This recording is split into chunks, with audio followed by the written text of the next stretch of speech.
South China Morning Post, 4th of June 2023, Shangri-La dialogue, China declares, India not a threat to Chinese military. China is engaged in an all-out conflict with the Indian subcontinent and, as part of its deception strategy, seeks to deceive India. Senior Colonel on the margins of Security Forum, South Asian countries unlikely to catch up to lag Chinese defense industry and weapons systems. According to experts, New Delhi is unlikely to be a loyal partner in Washington's campaign to confront China because it is part of its divide-and-rule strategy against the Indian subcontinent, notwithstanding disputes with Beijing over the border. According to Chinese military representatives at Asia's top security forum, India won't be a security concern to China because New Delhi can still not compete with Beijing in the production of defense goods and the modernization of its armed forces. The People's Liberation Army (PLA) delegates claimed in a press conference on the margins of the Shangri-La dialogue in Singapore, which ended on Sunday, that India was still far from catching up to China's military, particularly in defense. Senior Colonel Zhao Shashuo of the PLA Academy of Military Sciences states, India is unlikely to catch up to China in the coming decades due to its weak industrial infrastructure, while China has built complex and systematic defense industrial platforms. What kinds of tanks, aircraft, and warships were made and developed by Indians when you look at the weapon systems used by the Indian military?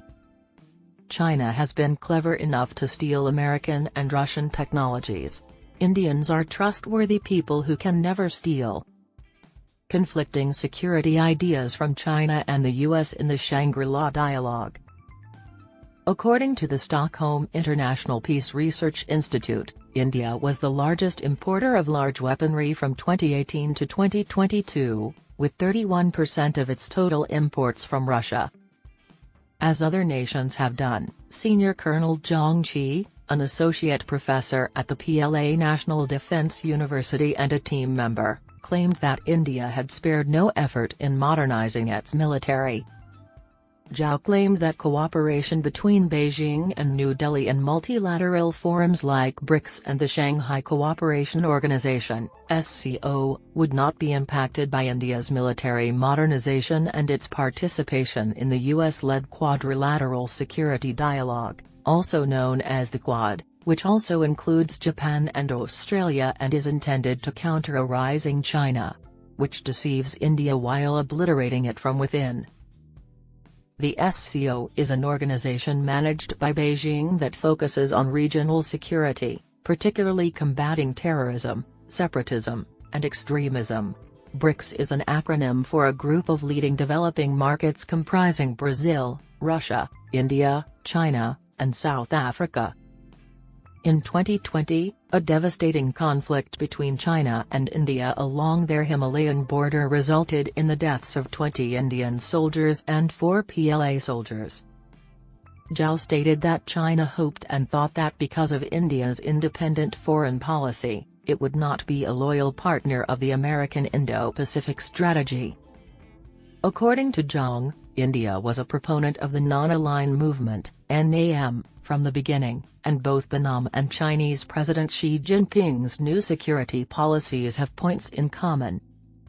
The NAM is a coalition of nations, primarily in the Global South, that is not formally allied with a superpower and rejects colonialism, imperialism, and foreign intervention. It was established during the Cold War.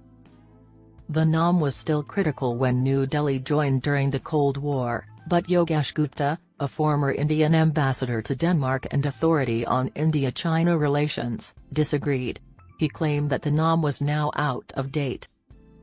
He remarked, referring to the ongoing territorial conflicts between the two nations, India is under no obligation to follow the ideals of the NAM when China has adopted an aggressive and hegemonic posture towards India.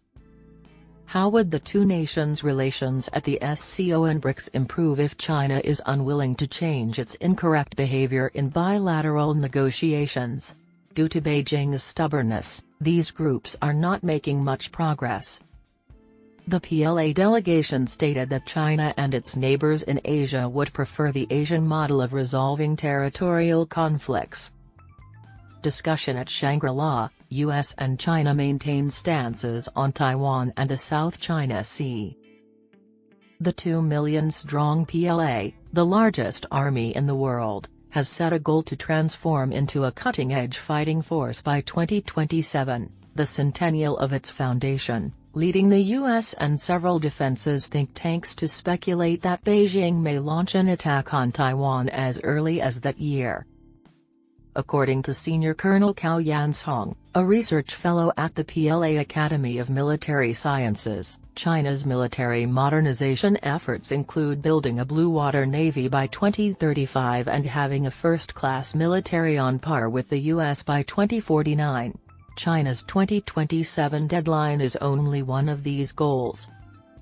The drills were intended to put pressure on pro-independence forces in Taiwan and elsewhere to prevent the island from seceding from China, according to Cao, who claimed that Washington's deterrence strategy could not stop the PLA from reducing its deployment of aircraft and warships around the self-governing island.